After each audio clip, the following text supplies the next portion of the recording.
I'm Ashley Brucker-Stepien, and I lead the marketing org at Webflow, and I'm super excited to have Liana Guzmán with me. We are going to talk a little bit about what it means to have a value-based brand today. So Liana, super happy to be joining you here today. Yeah, thanks for having me, Ashley. I'm really looking forward to it. So let's jump right in. We don't have a lot of time, and I think we have a lot to cover. First, I think it's really important for the audience to understand, how do you define a value-based brand? Yeah, it's a great question. I think for me, the word is right there, right? It's about value. It's what are the values that you stand for? And then on the other side, what are the values what is the value that you're bringing to your end user? And so for me, the best way to think about that is, what is your North Star? So, and I think if you identify a North Star, it can accomplish both of those things at once. So oftentimes when people talk about values, they'll use these big words like, or sort of big ideas like, we believe in transparency, and that's a great value, but that doesn't necessarily drive a lot of what the value is that you're bringing to the users. If you think instead about your North Star, you focus on, what is the impact that I want to have on this world? What is the legacy that I want to leave behind as an organization? And in identifying that North Star, you identify both what you stand for, but also what you're bringing to the audience. And so for me, that's how I think about building, is sort of how I define a values-based brand. I love that so much, because I think from a business mission or vision standpoint, we're good at establishing North Stars, but it doesn't always translate to the brand. So I think that's really important for people to take note of, is it's not just about establishing the North Star for your business. It has to translate to your brand. I think that's a great takeaway. Absolutely. When people think about business and brand, there is often this conversation of those two things being separate. Your business is your brand. Your brand is your business, right? I think sometimes people have this idea that brand equals marketing. And actually, marketing is just how you bring that brand to life. Your brand is who you are and what you stand for and what you believe. And so, you sort of, in my mind, can't really have a business North Star, if a real one, if it doesn't also encompass the brand. Such an important takeaway. And you've had really great experiences with building a brand. I'd love to hear a little bit about how you think about building a brand from the ground up. Yeah, I think for me, it's a lot about starting by looking inward. I think oftentimes when people think about building a brand, they think they go from the outside in. So they think, what do people want to hear from us? How should we position to have a better place in market? And I think by doing that, you end up really limiting yourself. You sort of actually fail at doing the very thing that you were trying to do by approaching it that way. So I think for me, the best way to build a brand is really to start by looking inward. And again, back to that brand foundation. So who are we and what do we stand for? What value are we bringing to our users? I think when you can really gain some clarity on that, the rest of it falls out much more naturally and much more authentically. And I think when you can be more authentic, you then build much stronger relationships with your end users. And so for me, it really is all about what's our core belief system? What is the framework from which we will make all decisions? And then secondary to that is, okay, once we know what that is, then how does that sort of come to life? What is the visual and verbal identity that we think represents, these values, these views, these beliefs that we have, versus starting from the perspective of, how do we have a pretty logo? I think, and I think it, in some ways you start there, or a lot of people start there because it's easier, and it's not easy. I've done both ways, and coming up with a logo that you're excited about is in and of itself a really hard thing. But it is a lot easier than having some of that sort of self-questioning of who are we as an organization. That's a bigger lift. And so, but I think if you can start there, it makes the rest of it so much easier forevermore. I think you're so right. That part is so hard, kind of establishing the who are we, what are the values we stand for, where do we want to take this thing? I'm just curious, from your experience, who's part of that conversation and establishing those values and the identity? Yeah, great question. I think it probably changes from company to company, but why don't I walk you through sort of how we did this at Skillshare, because I think it is in a lot of ways the way that I think it should be done. So we started with a really big group that then contracted. And so, we converged to then diverge, sort of, if that makes sense. So what we did was we brought stakeholders across the organization together. Well, actually, we started by partnering with a company called Concept Bureau. So I'll start there. And we went into a process that was led by a number of cross-functional folks alongside Concept Bureau. And we essentially said, we want to come to this process with no real outcome in mind. We have been around for a decade. We want to sort of just do a pulse check. Like, are we still who we thought we were going to be when we started this company? Where are we having the greatest impact on our end user? Where are they deriving the greatest value from our platform? And so we went out into market and we did a bunch of user interviews with students and teachers on our platform. We looked at the competitive landscape. We looked at, the user flow and some statistics around what classes were being watched most often, which classes were being watched most deeply, where were people submitting most projects. And we had a lot of data, which we then aggregated. And what we realized was that when we were founded, the idea was we wanted to be a one-stop learning platform. And so you could come and take a workout class or learn how to code or learn how to be a social media marketer. And what we realized in doing this big sort of data gathering exercise was that the area where we were excelling, the classes that were driving the greatest value for our users were very much around creativity. And we define creativity pretty broadly. So for us, you do not have to be an artist to be creative. In fact, our perspective is that, if you ever held a crayon as a child, you are creative, right? And so I think about myself, I work in marketing. I'm certainly not an artist, but I love painting. I do love creative endeavors. My wife is in finance. She would describe herself as the opposite of a creative person, and yet she's incredibly creative. Her job is to think about how do you structure a business so that it's differentiated in market. That requires a creative mindset. So we define creativity broadly, and those were the areas where we were having the most impact. And then we looked sort of at the external feedback, and we found that actually sort of diving into that creative part of ourselves yields much more fulfillment and productivity than I think we give it credit for. So those two things converged, and we realized that's our special sauce. That is the sandbox that we want to play in, is really helping to redefine what it means to be creative globally, and then also creating the platform by which you could access that experience. And so that was who are we? What do we stand for? What is our North Star? We want to bring people into, help them inspire discovery through creativity. From there, we then went into the process of creating a visual and verbal identity that would bring that to life. So we brought in folks from across the organization. We did it in the form of a 5-day sprint, which I will tell you, prior to this company, I would have said was a terrible idea, because I think sometimes when you have too many people in the room, you end up with weaker ideas.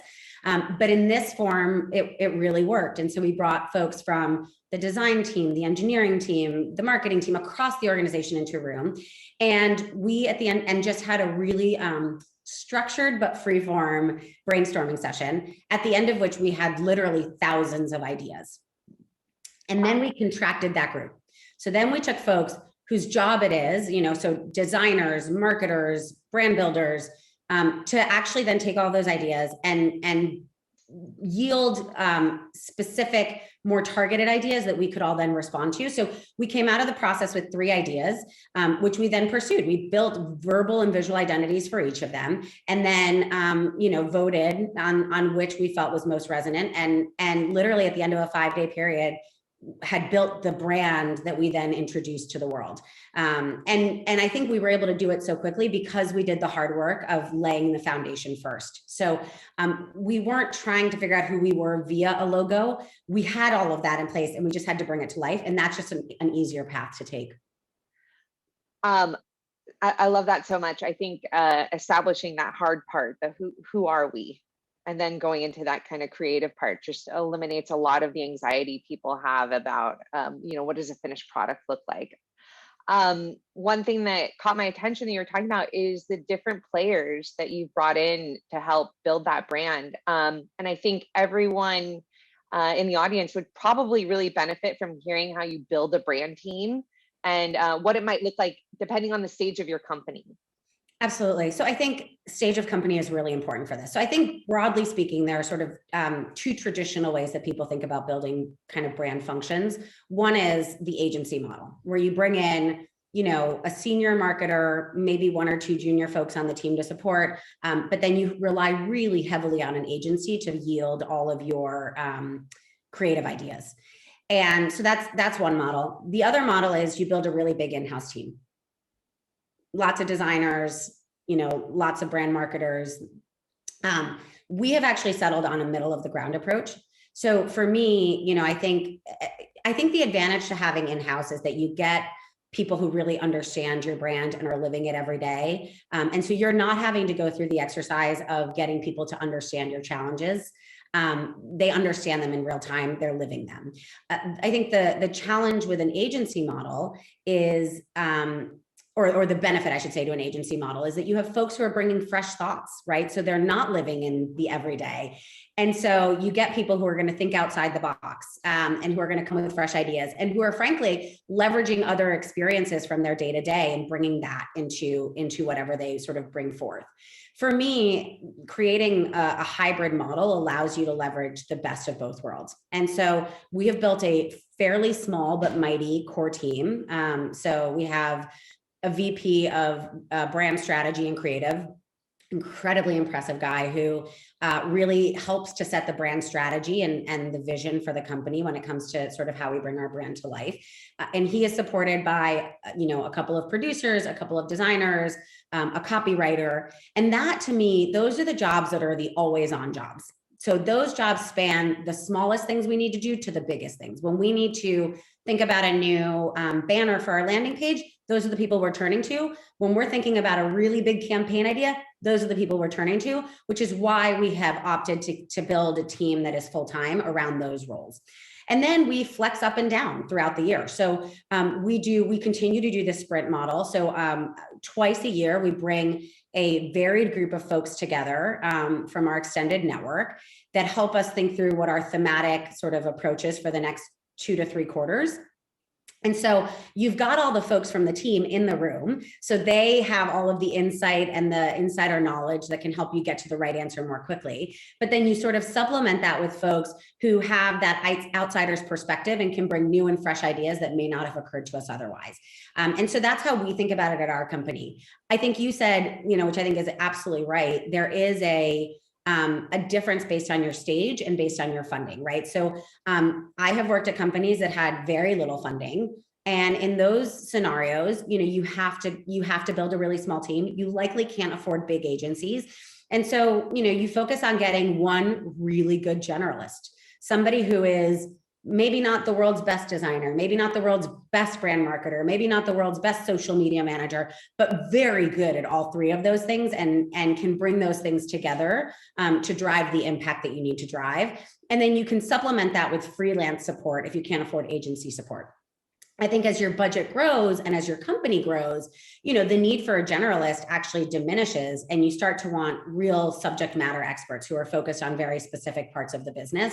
So I think you have to be really cognizant of where you are and focus on building the team accordingly. The other thing I will say to this, because I think it comes up a lot when folks are thinking about how do I build this from the ground up and I don't have a big budget and where do I focus? What I would say is,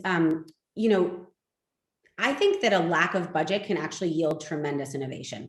So when I reflect on my career, a lot of the things that I am most proud of were actually things that we created when we had really shoestring budgets.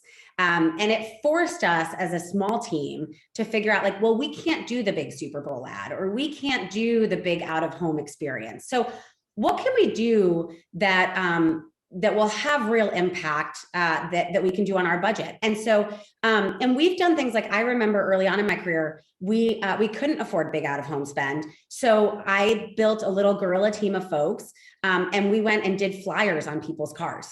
And it was a very targeted audience. But within that audience, there was a lot of talk about it. We figured out how to stand apart from others. And we did it primarily because we didn't have the budget to do the big idea. And so as I have sort of gone into companies with bigger budgets, I've really held on to that idea. I think even if you have massive budgets, forcing yourself to think, what would I do if I didn't have this massive budget? I think can really help you do things that are more interesting and stand out from the crowd.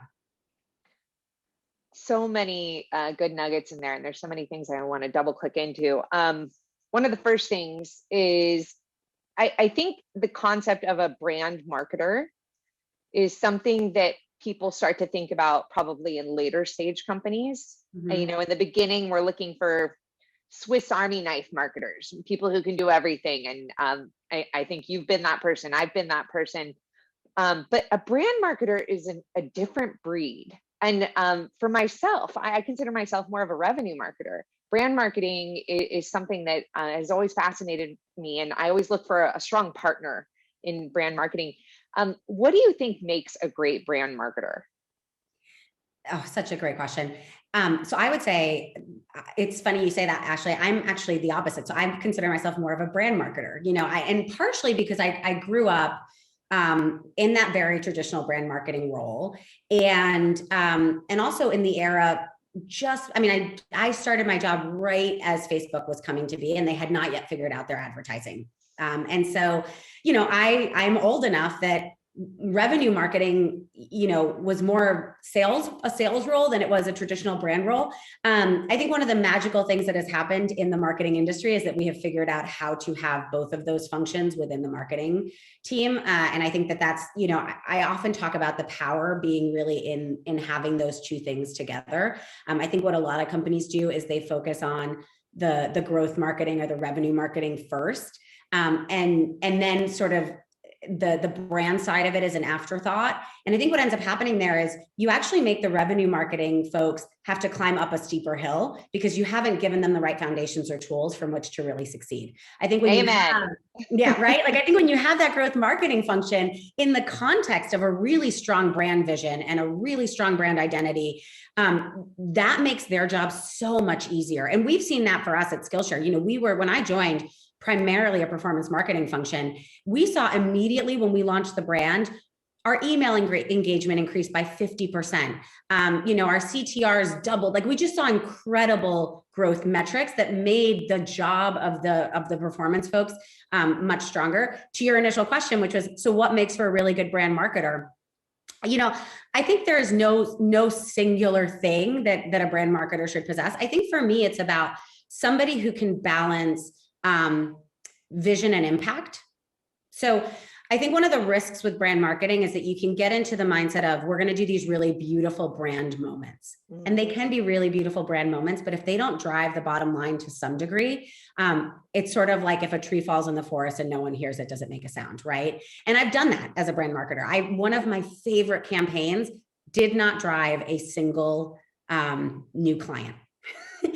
And I still love it. It's a beautiful brand campaign, but it doesn't work. If right. You know, if it didn't resonate for anybody else, if it didn't drive the bottom line, then it didn't impact. So I think for me, what makes for a really good brand marketer is somebody who has that combination of art and science, who really has an appreciation for the impact of longer term plays and is able to articulate that value to folks who may not necessarily feel it innately, right? Because a lot of good brand marketing is playing the long game. You know, we did a brand lift study at Skillshare at the beginning of last year and again at this year. And, you know, we doubled our unaided brand awareness, which is a very hard number to move, but it took a year to do that. And, you know, if we didn't have a team in place that could really convincingly share why it matters to do these things, even though we're not going to have immediate membership, we would have missed out on the opportunity to genuinely move those numbers.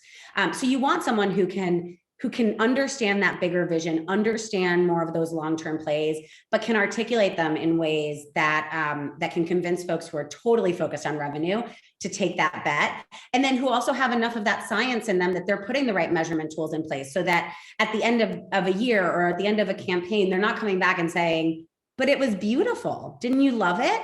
They're able to say, it was beautiful. Didn't you love it? And also, let me show you what it drove. Awesome. That got me thinking about something. I suspect in our audience right now, we have a pretty interesting mix of businesses represented. And I think depending on your type of business and your go-to market, brand plays a different role. So in my mind, if your business is incredibly transactional or self-serve oriented, brand is mission critical. It almost does a lot of the work for you, versus a more traditional B2B sales motion where there's multiple sales touches involved. Brand can sometimes take a back seat to your go-to-market plan. How do you kind of look at those two things and how brand plays a role in the type of business that you're building? Yeah, it's a great question. And I will say, a big caveat here is that I am a brand marketer, and so I'm obviously, so my answer probably will not be unexpected. I think it is mission critical regardless of the kind of business that you're driving. So, one of my first jobs was at a company called Axiom, which was very much a targeted B2B play. There was a B2C component in terms of building our platform, but a lot of what we did was, we had 500 companies that we were targeting, and there were probably 3 to 4 people within each company that we cared about, really targeted B2B. So that's an example of where you could argue that brand really doesn't matter, that if I know that I'm going after 3 people in a particular company, I'm just going to get to know everything they care about, and then I'm going to target them. We didn't find that was the case. We found that when we cared about building the brand more broadly, having those conversations, getting in the room to have those conversations became a lot easier. And then the outcome of those conversations was much more favorable. And it's because, ultimately people want to know that, particularly for those B2B, where it's not transactional, where it's usually a bigger purchase price. And when there is more money involved, people want to know that they're investing in a company that they can believe in, that's going to be long-term sustainable, that is aligned with their corporate values and goals. And so I think they are equally important, but for different reasons in either one of those businesses. And I think that's true of all businesses. I think ensuring that you have that strong brand foundation is tremendously important. Now, what I will say is that's where the difference between brand and marketing comes in. It may be less important to spend budget on marketing initiatives that drive the brand. You can focus on different, less expensive levers for bringing your brand to the world in a company that is much more targeted B2B versus a bigger B2C transactional, company. So I think there are certainly differences to how you bring those brands to life, but I think the brand foundation is important across the board. Great distinction there. That brand importance is not equal to brand budget per se. I think that's a really important distinction that we need to make, which leads me to the next question, that I think one of the pillars of a value-based brand is being able to stick to principles over profits. And that can be a really hard conversation to have with stakeholders. And people at the table who are looking at the bottom line. So how do you have that conversation? How do you think about principles over profit? So I'd say 2 things here. I think one is, if you've genuinely built a values-based brand, it will not be hard to convince folks of this, because you didn't start with the bottom line. You didn't start with the service or the product. You started with, how are we changing the world? And so, it becomes very easy to draw a straight line back to that, so to me, I think it again, and I know I'm beating a dead horse here, but it comes back to why it's really important to build that values-based brand from the outset, because, the values-based brand is a great framework from which to operate when things are going well. It is monumentally important when things aren't going well. It is the singular thing that will allow you to make decisions with some sense of security, because you're not making things up as you go along. You have a clear framework to point back to and say, wait a minute, this matters to us. We said that this is why we exist. So we have to make the decision that honors who we are as an organization. So I would start by saying that. I think if you do that hard work out at the outset, it makes those conversations, frankly, either non-existent because no one's asking the question because everyone understands what everyone is working towards. Or when those questions come up, it provides the framework from which to say, wait a minute, this is what we said we cared about. You agreed with this. This is a straight line. And I think for the record, this is true not just of stakeholders for private companies, but even on the public market. I know people care about their share price, but you look at a company like Amazon, where there is a trust that this company will make investments that will improve shareholder value in the long term, even though it may lead to some dips in the short term, right? So I think I would start by saying that. I think the other thing I would say is this can be a real brand differentiator and actually lead to long-term value. So you look at companies like Hershey's or Ben and Jerry's, where in the last year, a lot of companies have stepped in to demonstrate that they care about certain social issues. You have companies like Hershey's that produce PPE. That wasn't a one-off. They've been doing that since World War II. And so, and over time, there's a reason that I think we know Hershey's more than other chocolate brands. It's those decisions that not one off, but over a long time, when you build that pattern, build an affinity, right? So folks feel like, oh, this is a company that cares, not just about profits. So I'm actually going to improve their profits. And we saw, we see this over and over again. We saw it in Nike, right? They, people felt like they took a big risk with the, Colin Kaepernick ad. And it was a risk, but it was true to who they've always said they were. And it ended up yielding tremendous value for them as an organization. And so I think for me, in these moments when you have to have these conversations with folks who maybe don't see that vision, I think it's about being able to point to organizations that have gone before you and demonstrating that, look, it may hurt in the short term for some, but it will drive much broader impact in the long term. And then the only other thing I will add to that is, and this is something I think a lot about, you're only as good as the team at your company. And I think increasingly, as the new generation comes up, this is a generation that cares deeply about working for places that they believe in and that are doing the right thing.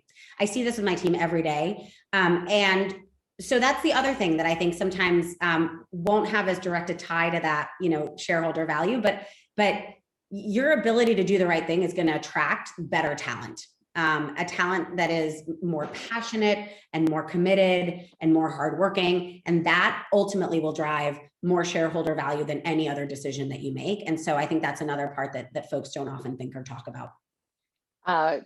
Huge takeaway there. I totally agree that the talent piece and being mission driven and having employees that are genuinely invested in your mission makes all the difference in the workplace and your output.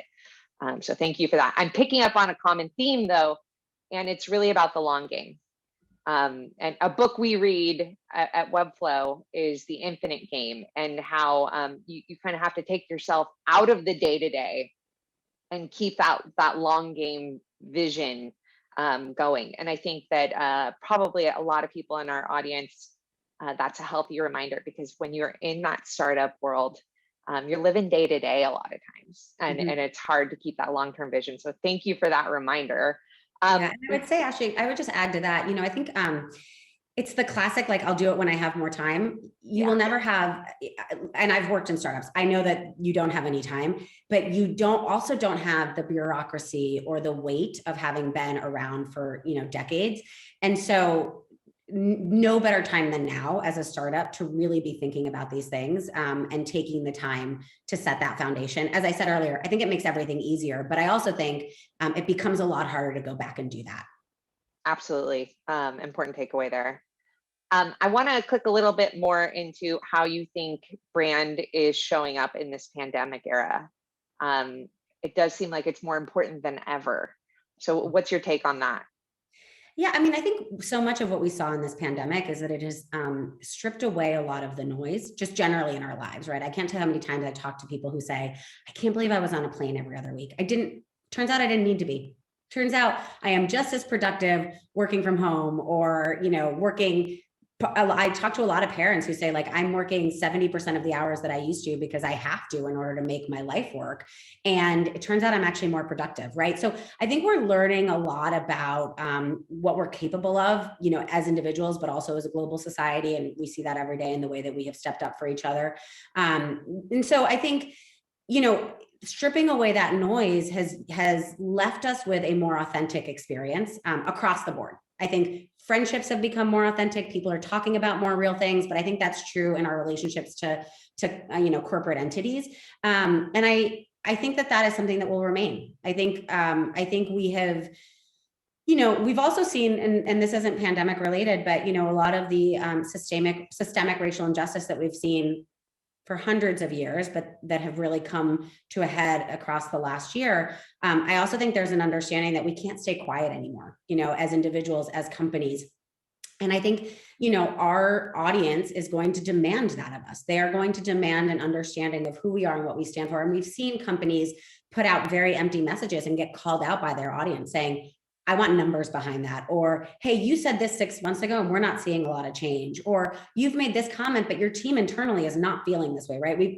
I don't want to shame any brands, but there are certainly plenty of them that this has happened to. And so I think for me, as I think about the way that the pandemic and the experience of the last year has shifted brands, it really is around that realization that I think it's two things. One is the need to be more authentic and the willingness to take the risks to do so. I will say, I think a lot of companies care about the right things. They were just too afraid to say it. And I think they were forced to do it. And in doing so, they realized some of the benefits of doing so. And so I think it has opened a door that we are not likely to close, which I think is very, very exciting. And then the other thing that I think has happened is it has made clear what things we really need to do to drive a brand. I think we've realized I used to do all of these things that it turns out I don't actually need to do.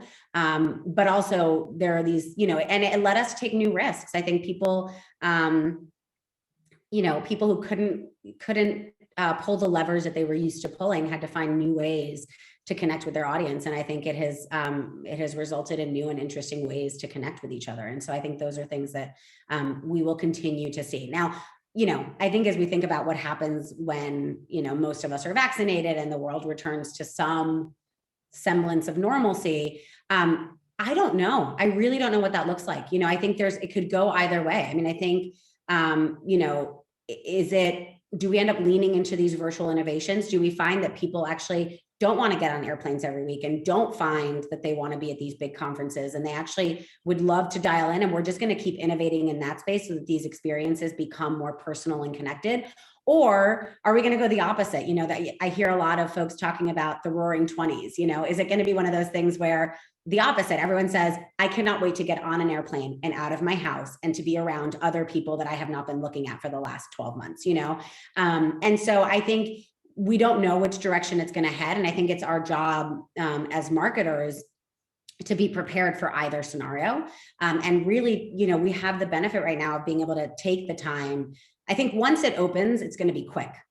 And I think those brands that are taking advantage of this opportunity now to build a number of paths that they might pursue will be better off, when the time comes, because they'll be enacting ideas that they believe in versus kind of rushing to make something happen because they feel like the opportunity is there and they don't want to lose it.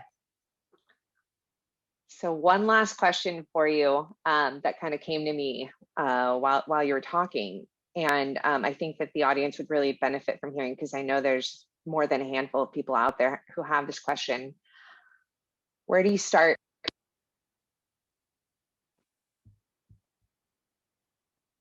Ashley, you dropped off right at the end of that question. I heard you say, where do you start? Where do you start if you want to change your brand?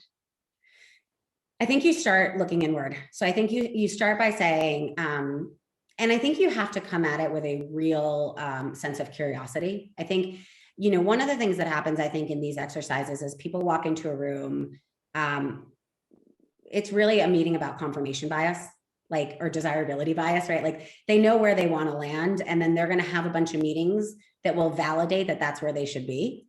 And I've seen this over and over again, where it's you talk to a CEO and he says, this is what our list of 4 values should be. And then they'll go through this big exercise and you end with those 4 values. And it's not that those were the best 4 values necessarily. Sometimes it is, but I actually think it's more that they put people in the room and build processes to ensure that that's where they would land. And I think that's a big mistake. So I think really the way to do it is to come with a blank slate sense of curiosity.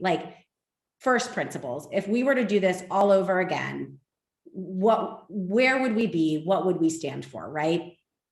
And then I think, once you sort of reach that answer, then you can sort of build the business process around it. The thing that I think about a lot is Amazon. So, and for the record, I I think there's a lot about Amazon that could be better in, in terms of some of their practices around people, et cetera. But I think one of the things that they have done correctly is they have always had they were never going to be a bookseller.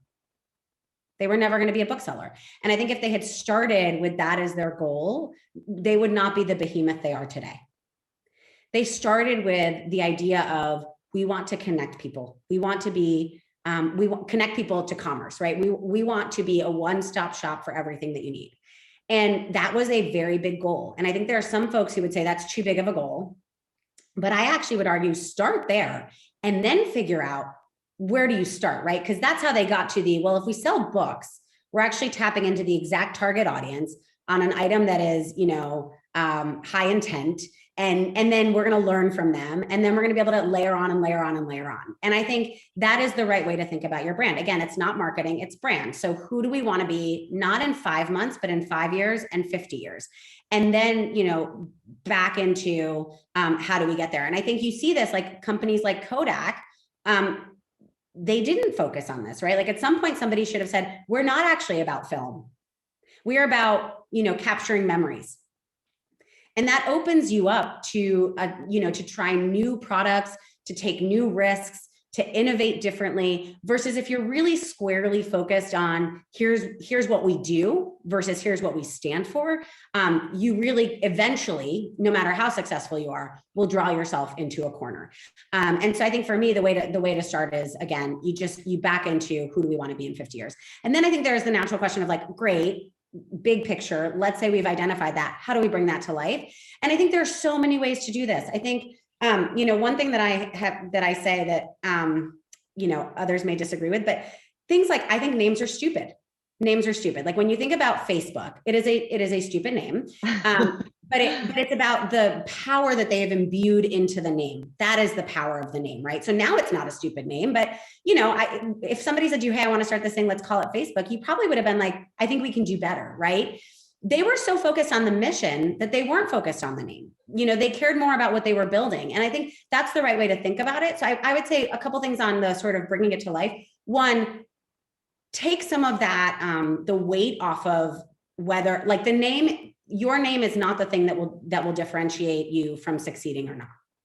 A really great company with a hard name or a name that isn't great will still do well, right? And so I think some of it is take the weight off of your shoulders on that front. And then 2, just know that there is no exact way to do it. And I think it's very budget dependent. So Skillshare, we grew for 10 years with a logo that our co-founder helped to put together, and it was a very different process. It was much more scrappy in terms of building that brand identity, but it didn't matter. We knew what we were and what we wanted to be. And so the brand is just a way to build some quick association with that vision.